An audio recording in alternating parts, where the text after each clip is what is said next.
ಬಿಜೆಪಿಗೆ ಈ ಸಲ ಡಬಲ್ ಡಿಜಿಟ್ ಸಂಖ್ಯೆಯಲ್ಲಿ ಸೀಟ್ ಬರ್ತದೆ. ಕೇರಳದಲ್ಲಿ ಬಿಜೆಪಿ ಡಬಲ್ ಡಿಜಿಟ್ ಸ್ಥಾನ ಗೆಲ್ಲಲಿದೆ. ಕೆ ಸುರೇಂದ್ರನ್ ವಿಶ್ವಾಸ.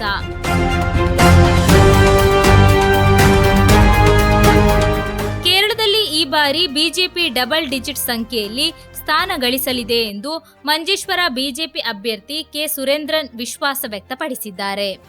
ದಕ್ಷಿಣ ಕನ್ನಡ ಜಿಲ್ಲೆಯ ಪುತ್ತೂರಿನಲ್ಲಿ ಮಾತನಾಡಿದ ಅವರು, ಕಳೆದ ಲೋಕಸಭಾ ಚುನಾವಣೆಯಲ್ಲಿ ಕೇರಳದಲ್ಲಿ ಬಿಜೆಪಿ ಸುಮಾರು 20% ಮತಗಳನ್ನು ಪಡೆದಿದ್ದು, ತ್ರಿಶೂರ್ ಕ್ಷೇತ್ರದಲ್ಲಿ ಬಿಜೆಪಿ ಅಭ್ಯರ್ಥಿ ಜಯಗಳಿಸಿರುವುದನ್ನು ಉಲ್ಲೇಖಿಸಿದರು. ಕೇರಳದಿಂದ ಲೋಕಸಭೆಗೆ ಬಿಜೆಪಿ ಅಭ್ಯರ್ಥಿಯನ್ನು ಗೆಲುವಿನತ್ತ ಕೊಂಡೊಯ್ದಿದ್ದೇವೆ. ಇದೇ ರೀತಿ ಈ ಬಾರಿ ವಿಧಾನಸಭಾ ಚುನಾವಣೆಯಲ್ಲೂ ಪಕ್ಷ ಉತ್ತಮ ಸಾಧನೆ ಮಾಡಲಿದೆ ಎಂದು ಹೇಳಿದರು. ಬಿಜೆಪಿ ಹಿಂದುತ್ವದ ತತ್ವಾಧಾರಿತ ಪಕ್ಷವಾಗಿದ್ದು, ಕರ್ನಾಟಕ, ಕರಾವಳಿ ಅಥವಾ ಕೇರಳ ಎಂಬ ಭೇದ ಇಲ್ಲ ಎಂದು ಸ್ಪಷ್ಟಪಡಿಸಿದರು.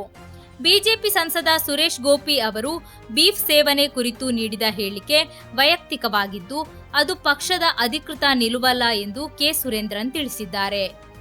ಹಿಂದುತ್ವ ನಮ್ಮ ಬೇಸಿಕ್ ಐಡಿಯಾಲಜಿ, ಅದು ಚೇಂಜ್ ಇಲ್ಲ. ಅದು ಕರಾವಳಿಯಲ್ಲಿ ಮತ್ತು ಕರ್ನಾಟಕದಲ್ಲಿ ಎಲ್ಲ ಒಂದೇ, ಅದು ನಮ್ಮ ಐಡಿಯಾಲಜಿ.